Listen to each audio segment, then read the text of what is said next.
மாண்புமிகு பேரவைத் தலைவர் அவர்களே, இன்று சட்டப்பேரவையிலே 2 தீர்மானங்கள் அரசால் கொண்டு வரப்பட்டிருக்கிறது. முதல் தீர்மானம் தொகுதியினுடைய மறுசீரமைப்பு, மக்கள் தொகை அடிப்படையிலான தொகுதிகளுடைய மாற்றம் என்பது குறித்தது. நிச்சயமாக ஒட்டுமொத்தமாக ஒரு பறவை பார்வை பார்க்கின்ற பொழுது தென் மாநிலங்கள் பல்வேறு சமூக மேம்பாட்டு நடவடிக்கைகளாலும் மக்கள் தொகையை கட்டுப்படுத்துவதாலும் ஒரு சிறப்பான இடத்தை அடைந்திருக்கிறார்கள். நாளை வருங்காலத்தில் இந்த எண்ணிக்கைகள் குறைகின்ற பொழுது நமக்கான குரல் அங்கு ஒலிப்பதற்கான வாய்ப்பு மறுக்கப்படுமோ என்கின்ற ஒரு அச்சம் நியாயமானது.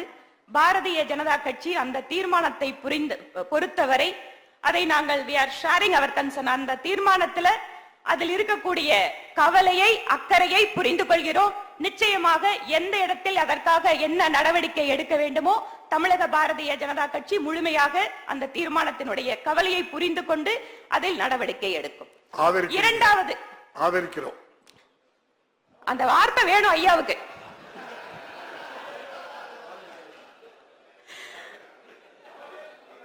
கவலையை புரிஞ்சுக்கிறோம், அதில் அக்கறை எடுத்துக் கொள்கிறோம், அதை நாங்கள் வேண்டிய இடத்தில் பேசுகிறோம், எல்லாத்தையும் சொல்லிட்டேங்க.